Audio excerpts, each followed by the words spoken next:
Mga ka-viewers, ang video ito ay para po sa di pa po nakakaalam. Panorin nyo guys yung ating DIY.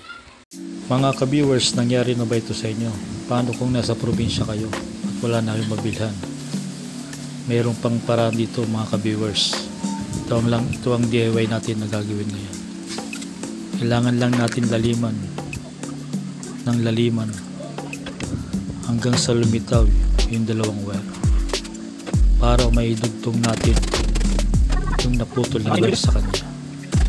Medyo matigas nga lang ito mga ka-viewers, kailangan lang ng pagtsatsaga, pero magagamit ito mga ka-viewers para kung sakaling magkaroon kayo ng ganitong senaryo. Ayan na guys, balatan na natin. Pagkabalat, papasok natin itong dalawang hose, tsaka natin idudugtong. Ang purpose ng dalawang hose na yan ay para protektahan ang isa't isa na hindi sila magdikit.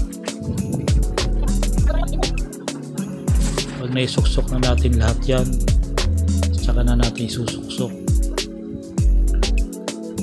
Yan, isuksok na po mga ka-viewers. Ayan o, susuksok pa natin yung wire, yung hose pala na naipasok sa loob ng wire, tsaka natin dadarang sa apoy para kumapit. Kadarang kailangan natin tipan yung dulo nito para di siya umulog. Ayan na po guys, natapos na. I-testing na natin mga ka-viewers kung effective nga itong ginawa natin DIY. Yan na mga ka-viewers, konting cases na lang, matatapos na. Bilis-bilis mo naman, isaksak mo na. Bilang pa kasi. Yan na. 1, 2, 3. Diba? Ang galing. Ngayon guys, alam mo na. Follow and share naman dyan and like. Tara, sabay na tayo.